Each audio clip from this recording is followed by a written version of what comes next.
Man,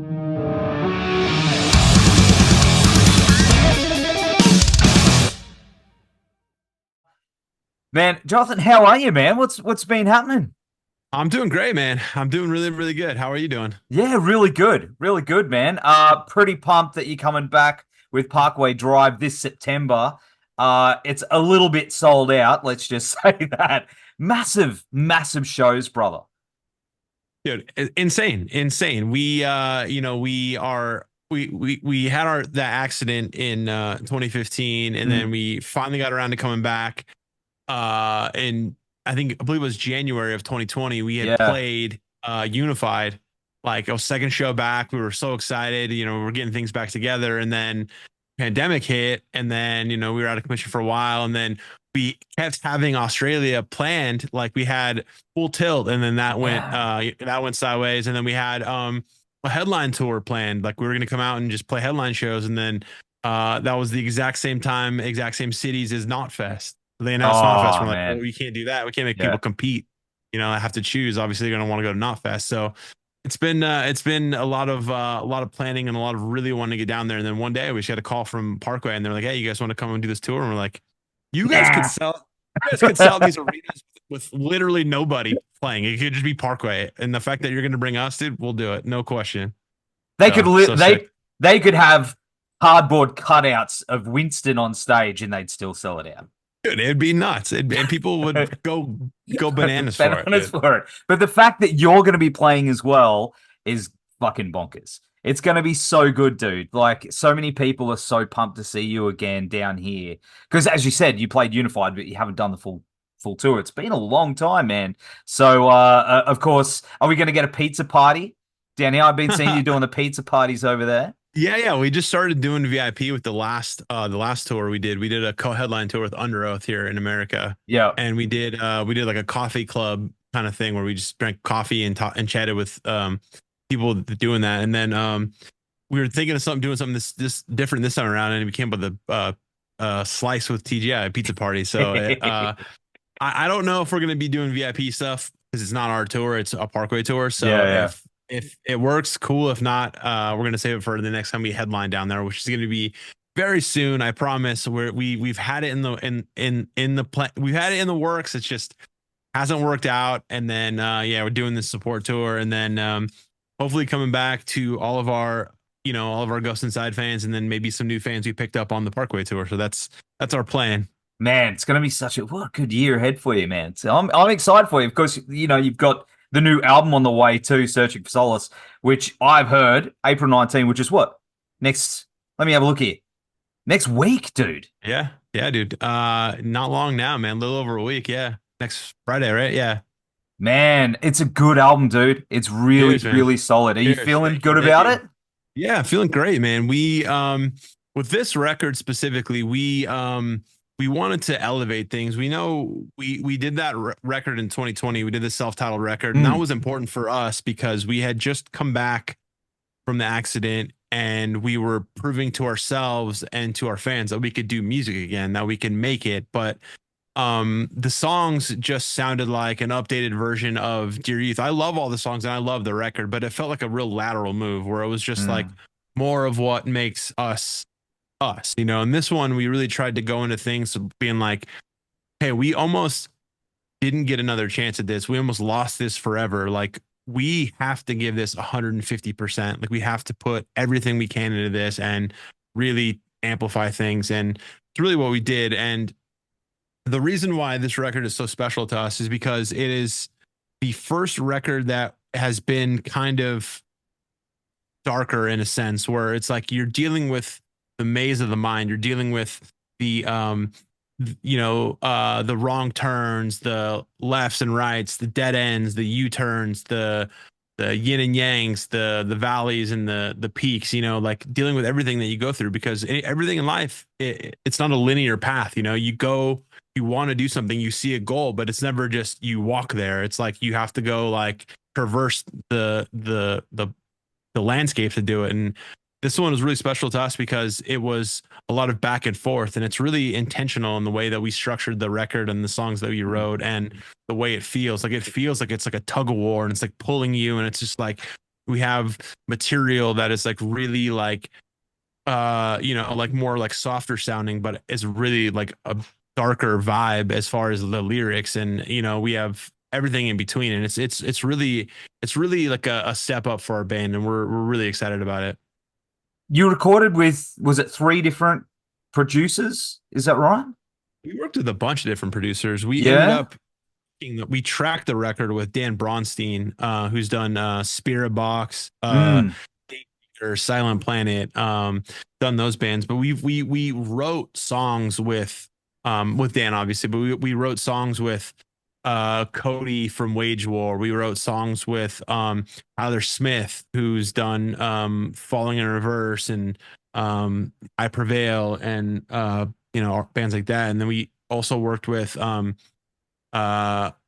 Grant and Carson, who has done like August Burns Red and bands like that. And we kind of went all over, and we worked with we left nothing off the table. We went into every single writing session just being like, we just want to make the best material possible. We want to put our heart and soul in everything, and just no holds barred. And we, like I said, we couldn't be any more proud of the record, and we're excited for people to hear it and get their teeth in it and break it down for them. I tell you what, man, because usually you'd think in that situation that, having all these producers and different writing sessions, that the album might be quite maybe disjointed or something like that, but it flows so well, man. But each of the songs have got their own little personalities as well.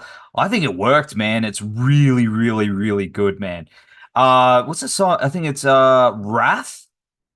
Song Wrath. That's my favorite so far. Yeah, It's man, that's yeah, going to be an absolute pit smasher, dude. Have you yeah. been jamming on it? Yeah, it's another smash hit. We almost released that one instead of releasing Split, the last single we just released. We Ah. almost wanted to release that one because that one has a really like will this interview be out after the record comes out, or does it come out before? Before. Okay. Is Well, that bad? Are there's you going to tell me some no, sneaky stuff I have to cut out? no, Yeah. you're good. You're good. There's like there's a Wrath is a little bit more repeatable as far as like the lyrics. There's definitely like a vibe to the song, whereas Split is just like going, and it's just Yeah. like aggressive. But Wrath really has like it's also aggressive, but it has like a more like repeatable, repeatable. I don't want to say chorus because it's not really a chorus. Well, it is a chorus, but I don't know how to describe it. But yeah, no, it's we almost released that one, but we did all the stuff with intention. Like we released Yeah. Earn It, which is like singing your song, but it still has heavy parts. And then we released Death Grip, which is like, dude, just like aggressive, just nonstop punishing song. Then released Wash It Away, which is like on the other side of the spectrum. And then we released Split, and it was just like we did all this with intention, and I'm glad that you feel like the album really flows, because that was all, like I said, it was all done on purpose, and it's cool to know that what we were going through worked out. It seems I've been listening to it on my drive to work, and it seems when it gets the really aggressive bits is when I get into heavy traffic. So I'm sitting there like screaming at the the steering wheel right at those moments. So Let's go. it got me through. It got me through, brother. But Let's go. 20 years, right? This year marks 20 years for you as a Well, band. Is that correct? okay. Technically, Technically. Technically, yes, but no, because we all consider the Ghost Inside starting in 2008. When we changed our name, like we were a band called the Dying Dream before, and no one Yes. in that band is in the band other than me. Yeah. And basically, what happened was they were a local band, my friend's band, a local band that just played, and they're like, "Hey, we need a singer," and I'm like, "I've never sang before in my life," and they're like, "Just come to practice," and then I just never stopped. So we don't consider the Ghost Inside to be a band until we put out Fury and the Fallen Ones, which was in 2008. And that was the first time we branded ourselves and made our band be called the Ghost Inside. And so to me, the 20 years is going to be in 2028, not right now. But I guess Yeah. technically, because we were a Dying Dream before, but like we don't play those songs. We don't associate with that. We don't count that in our discography. So it's like, it's the Wikipedia page is kind of a mess with that, but that's we don't consider that. So we're still very spry 14 years or 16 years old. But you know what? 2008, you came down here, Yep. and yeah, So yeah, I was friends with Jonah, the guitar player for I Killed the Prom Queen. He yes, had been in Bleeding Through, I believe at the time, and he was telling me, he was like, hey, my band I Killed the Prom Queen is gonna do like a farewell tour in Australia, and we want you guys to open. And I remember specifically at that time, I was like, that's crazy that he wants us to go to Australia, because we barely have people that care about what we're doing in America. And then I remember getting messages on, I think, MySpace at the time. I remember getting messages of people being like, you got to come to Australia. We love you guys so much. And I'm like, how the hell do you guys know who we are in Australia? We barely have a record out. And like, I guess, someone, it just broke through, and right place, right time. And people were really vibing the Ghost Inside. And I remember getting these messages, and doing that tour was the first time that people actually showed interest in the band, which was crazy, because we had done a bunch of touring in the States, and it was okay, but like I said, it was like 50 kids a night. It was nothing crazy. yeah. And then we were doing this Australian tour, and it was just so massive. Like, I was a fan of Prom Queen for a while, and getting to go across overseas and do this and have people sing along was astonishing, dude. Like, so Australia always holds a very special place for us, and I'm very excited to go back there again and do like this crazy arena tour. Do you know what's wild? Do you remember the show on the Gold Coast at all from that tour? It was in a big old PCYC shed. Yes, I do remember that show. I do remember that show specifically. We put that on. No shit. Yeah, so where I am now, you can't see it, but my boss, who was also my really good friend, we used to take care of the shows for the Gold Coast, and that was No our way. show. And my band opened that show as well, and you guys were kind enough to come up and be like, hey, good set and stuff. Let's go. Dude, I will never ever forget that, and how kind you were to us and cool to us you were. I'll forever say that. Anytime the band name comes up, I'm like, those boys will forever have my respect. Dude, I appreciate that. Yeah, man, we've always been that way. We've always been excited to be the local, the local scene, because like the scene revolves around the local bands growing the scene, we don't go to places where people don't care about this music, because there's no people there to show people this music. But the fact that the bands are there putting in all this hard work, and then like the touring band just come and take all the credit, like I always thought was kind of fucked up. So it's really cool that there is local bands, and there's bands like you guys, putting in the work to like cultivate the scene, and then bands like us get to come across the world and play for these people who are fans and genuinely enjoy the music. So I do remember that specifically, and going there, and oh man, small world. That's a trip, dude. It is a trip, and I've been waiting a long time to talk to you. So, have you on the show, man. Yeah. I appreciate that. I got another funny Gold Coast story. So it's another Parkway Drive tour. We were on tour with Parkway Drive in Europe. Yeah.